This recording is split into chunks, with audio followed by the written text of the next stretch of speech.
what would be the ramifications today of OpenAI coming out and saying, we don't have funding to continue, we are declaring bankruptcy and canceling all outstanding contracts?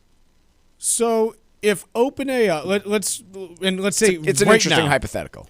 If OpenAI today said, you know what, we're not going to make it, like we can't get financing to continue operations, like we're going to have to close up shop. I mean, first of all, you're not going to get it just out of nowhere, but if it happened today, S&P right now is at 68.45. S&P's back to 5,000 by end of day. It'd be a massive. Well, we'd hit circuit breakers before it happened, but yeah, S&P's down 20% in one day. Yeah.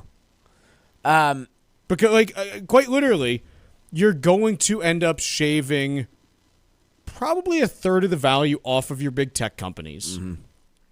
And with that, I mean, again, just like you look at the math and do it out, and you're like, okay, that's like 15, 16% for the S&P on its own, and everything else getting dragged 5, 6% along with it, wouldn't be surprised. Because here's the thing. If an OpenAI announcement can be enough to rally Amazon by 5%, it can certainly be enough. The revocation of said announcement has to be able to drop the stock by 5%. Otherwise, quite honestly, then we're just not really playing with real numbers. And so, therefore, yes, you have all sorts of funds and institutions going belly up that are betting on this thing in one direction or another. But it gets me back to a question, which, does that mean that the government steps in to support it? I don't think so. It means that the stock market loses a tremendous amount of value. But is it too big to fail? I don't deem it a national security risk if it fails. I don't believe that funding for people's home purchases and bank accounts would just disappear overnight.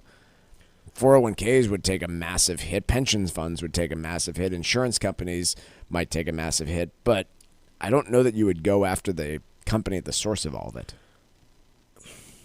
Here's the case for doing it. And I'm not saying that I'm in favor of this or not, but in an economy that's based on consumer spending, where wage growth has been not great, you could make a case that if you saw a bear market in that situation, consumer spending probably gets hit pretty hard and the U.S. economy goes into recession.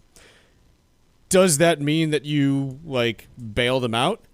No, but I could see the case being made that, well, if we don't support this, it's going to be really bad stuff for the economy. And I think that that's a crappy argument.